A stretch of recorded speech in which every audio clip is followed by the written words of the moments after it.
तर नमस्कार मंडळी. तर मी तुमची वैष्णवी आणि तुमचं माझ्या यूट्यूब चॅनलवर खूप स्वागत आहे.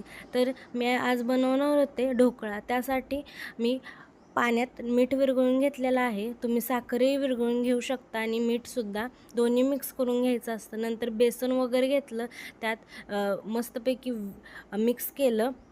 नंतर त्यात लिंबू आणि ऑइल टाकून घ्यायचं, कारण लिंबामध्ये असतं सायट्रिक ॲसिड आणि ते स्पॉन्ज होण्यासाठी मदत करतं. नंतर लास्टला इनो टाकायचा, कारण ते बॅटर फुगतं आणि मग ते डायरेक्ट सेट करायला टाकायला लागतं. नंतर ना आपण तेल लावलेल्या पातेल्यात तुम्ही ते काढून घ्यायचं आहे मस्तपैकी. तुम्ही बघू शकता किती भारी झालेलं आहे. आणि हे इडलीच्या पातेल्यात ठेवायचं. नंतर फोडणीसाठी मी कोथिंबीर आणि कढीपत्ता घेतलेला आहे.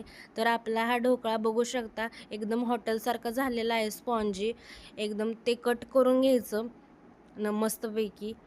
कट वगैरे करून घेतल्यावर त्यावर फोडणी टाकायची. फोडणी तुम्ही साखर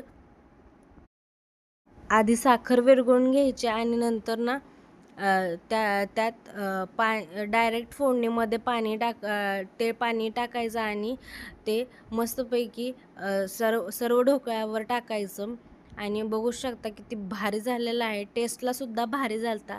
तर अशा रेसिपींसाठी आणि रील्ससाठी तुम्ही माझ्या इंस्टाग्राम ID आणि यूट्यूब चॅनलला सबस्क्राईब करा. थँक्यू. एवढंच. आजच्या व्लॉगमध्ये एवढंच होतं.